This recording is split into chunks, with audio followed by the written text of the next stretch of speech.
Welcome to Alpha Idiot. This is the Alpha and this is the Idiot.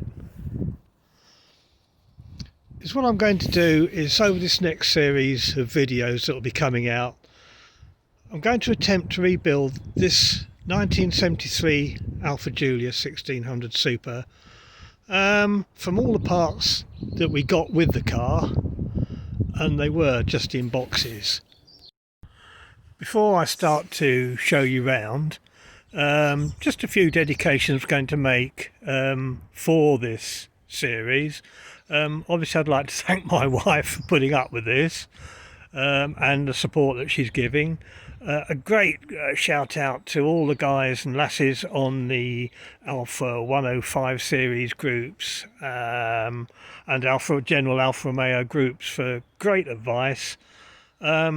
A super thank you to Tom in the Netherlands, who kindly sent me a burnt off CD copy of a parts catalogue, and Brian, who kindly has lent me an engine stand. The engine's just elsewhere at the moment. I've just got the bracket put on it, so I'll be putting on that, but doing that in the next few days.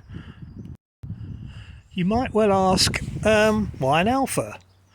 It goes back to the 80s when I had a string of company cars from Fords, Vauxhalls, Volkswagen Scirocco, right up to Mercedes 300.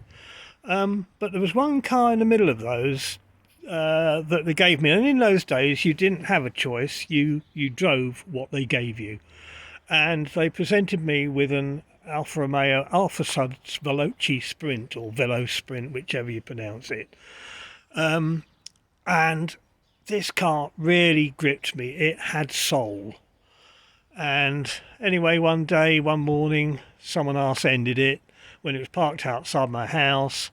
He was messing about with his demister and went straight to the back of it, and that was the end of that.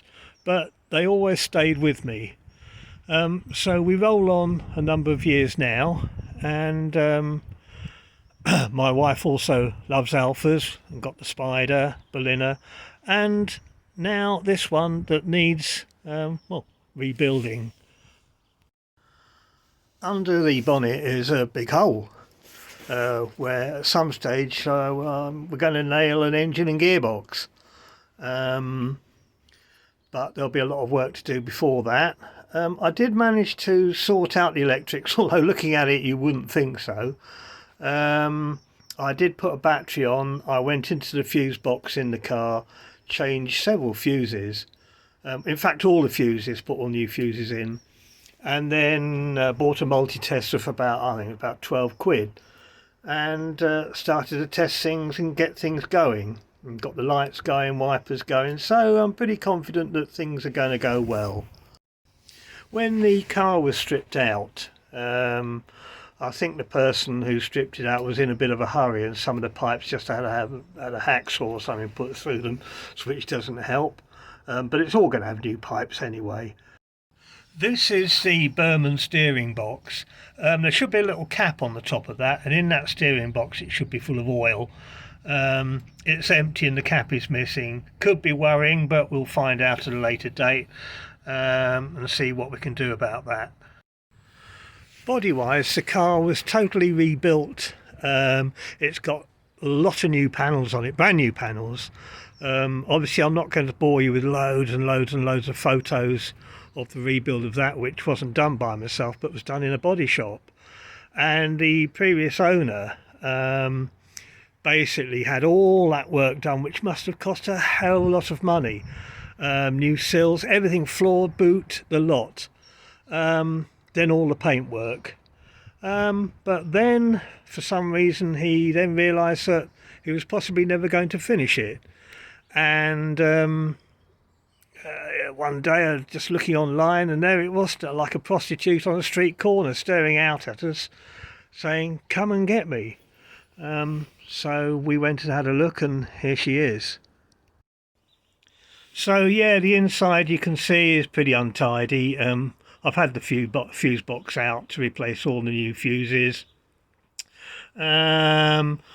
The seat, there's a seat in here which is really ratty. I mean, there's one really good, There's one really ratty. Back seats are fine. I will be rebuilding this seat as well. Yeah, I could take it to an upholsterer, but there again, if I can save money and do the job well, happy days. As you can see, the boot is in pretty good nick. Well, it's in very good nick. It's all got new boot panel in it, etc. There's a fuel tank. The fuel tank actually didn't come with the car. I found a second-hand one. Pretty, well, it is solid, and we went down and got that. So everything's there, as you can see. The body's great. Everything about it is great. Okay, this is how much space I've got to work in. The engine will be on the engine mount that Brian very kindly has lent me, and then we come through here, through the little narrow alleyway to where all bits and pieces are, toolboxes, tools, a workbench, if you can call it that, and of course for winter, a paraffin heater, 10 quid off Facebook Marketplace, can't beat it. I had to build a mezzanine which stores all the parts that came with the car. There are actually some spare Berliner bits up there as well that I've put up there, but everything just came in boxes. Now along here you'll see bags and bags and bags and bags and bags. I had to go through all the boxes because it basically is what they've done. They've just thrown everything into a box, nuts, bolts, nothing labelled. It's like a jigsaw without a picture. And each one has got a little piece in, pieces in them, as you can see. Just different things. But there's loads of them as well to go through. I haven't got a clue what some things are, but there we go.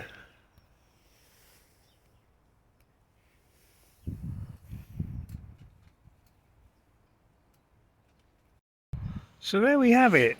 This is just the beginning of what I'm going to be doing. You can see how much space I've got compared to a lot of you guys who've got all your post lifts and goodness knows what else. I'm going to get the car a bit high at some stage, probably using railway sleepers. Just got to do the best I can. I'll show you the first job that I'll be tackling just in a second. This is the inlet manifold, and there is a screw-in thermostat in the end there, which is in there solid. Believe me, I think it's oxidised in there, welded in there, goodness knows what else in there. And one of the first jobs I will be doing is actually trying to get that out, be applying some heat, which I've been advised to do is the best way, and then hack it out. Over on this side, this particular right-hand drive model had twin servo units. Now, talking to all the guys on the 105 sites, most of them said, look, you don't need all those twin servo units. Fit in one good servo, one good master cylinder, which I think I'm probably going to do. The rest of the car I want to keep original, but that's a bit of advice I actually might take on board, because reading on as well, they can be a bit of an arse to bleed, but we'll see about that when we come to it. Here we have more boxes of old shit that's got to be sorted out. Know what most of it is, thankfully. I think I've got all the rubbers now, pretty sure of that. Got some others on the floor down there, and underneath that lot is nicely tucked away, well wrapped up in cloths, the cylinder head, which we'll be pulling out shortly. I say we because you're doing this with me.